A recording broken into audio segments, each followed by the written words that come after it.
Education 302-303 was the class that I had been looking forward to most since coming to Calvin. It's described as the class where you first get a chance to go into an internship. You're actually going and seeing students almost every day for part of the day. You get close to 100 internship hours, and it's your first teaching experience. In 202, you get to observe a teacher. But in 302-303, you come to the point where you're planning lessons and you're teaching lessons. You're doing small group learning.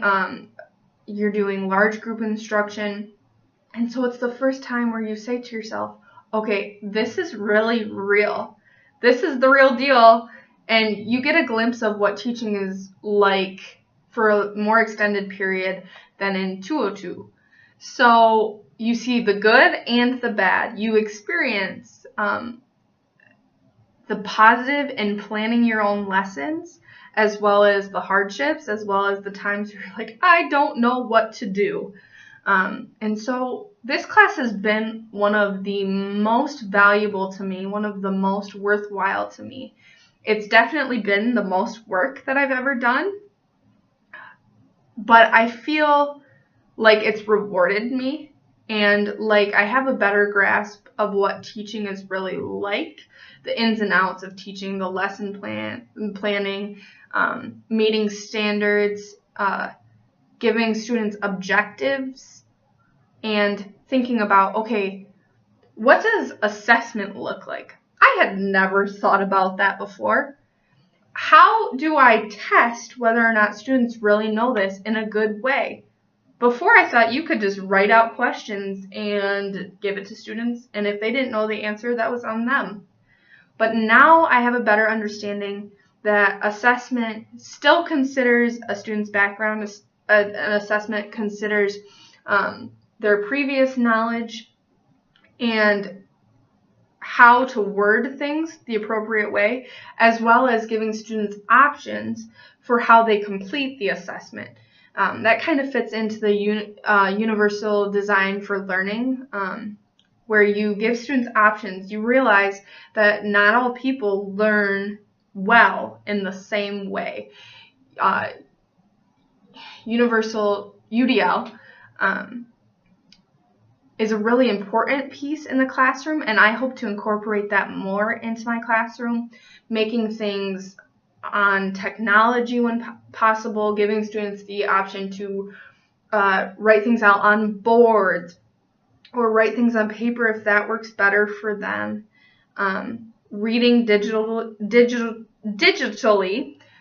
or reading on a book, or reading in a small group, things like that, to really encourage students to learn in the way that works for them, and facilitating rather than laying down the law and saying, okay, this is what you're doing, but instead saying, well, this is what we have to get done, and this is important, but I want you to see why it's important, and I want you to experience it in your own way. So those were some very key pieces of 302-303 that I learned. Other pieces that you will see visuals of on this homepage are Teaching to Change the World. That's an Oak, Lipton, Anderson, and Stillman book that talks all about social justice in schools and implementing restorative practices.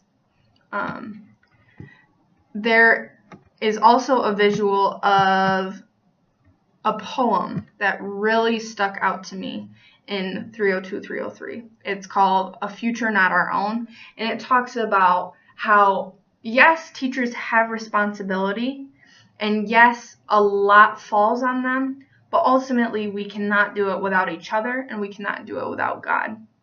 And even if we make a difference, God is making a way bigger difference, and ours is only a small fraction of that. We, as teachers, I think, believe we are called into this. But even more than we feel that we're doing work for the Lord, we have to know that He is bringing that, or He will bring that. more holy than we can ever imagine. You will also see a visual of a book that really, really helped my learning when it comes to classroom management. It's called Better Than Carrots or Sticks, and it gives an alternative method to assertive discipline. Restorative practices for positive classroom management. This talks about how important relationships are between a teacher and her students or his students, between other students, and really considering education to be community-based, community-centered, so working on problem solving together in really real ways, having restoration circles or restorative circles where you talk about a problem without pointing out any individual or saying this is what you did wrong, and almost in a way that prevents that. It also talks about peace building, this idea of having students learn how to do good in the community and build each other up rather than keeping the peace, because I think with keeping the peace you run into a lot more problems, and so that idea really stuck out to me as well. At the bottom of this page you will see two things that are X'd out. One is the idea of the banking system of education, where information comes directly from the teacher and flows into the brains of children, as if it were an exchange, as if that was the only way things could happen. And I think that's a really dangerous part of education that we have experienced, where the teacher is the only one with knowledge. And I think if we don't play on the strengths of students, we are doing everyone in our classroom a great injustice.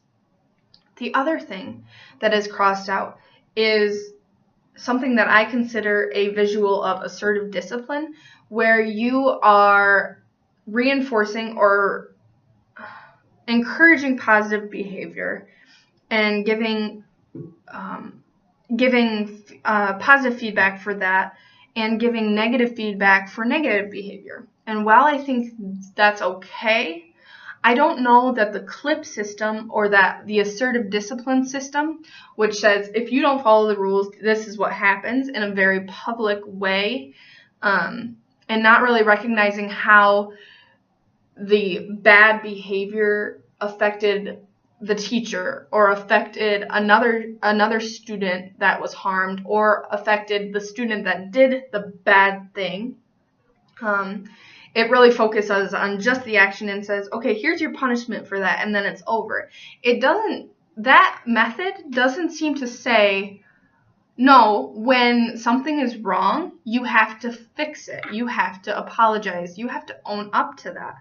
And I think that's something that's really important in teaching students, that there isn't automatically an up or a down in life, that you have to really own up to your behavior, and sometimes your behavior does affect other people, is a really valuable lesson that I took away from not only Better Than Carrots or Sticks, but from being in a classroom that used this CLIP system and learning from that, okay, that can be effective for a short time, but then students that start to clip down a lot don't really seem to care about it anymore. And so it's not effective for very long. And ultimately it teaches our students that, okay, you can fix something by one simple thing, and then it's over. You don't have to own up to that at all. And I think that's a problem with assertive discipline or with the CLIP system. If you go to my other pages, you will see my internship experience, my practicum experience, the planning of my unit and my internship journals, as well as my beliefs about classroom management, which I touched a little bit on here, but that dives deeper into that. Thanks for visiting.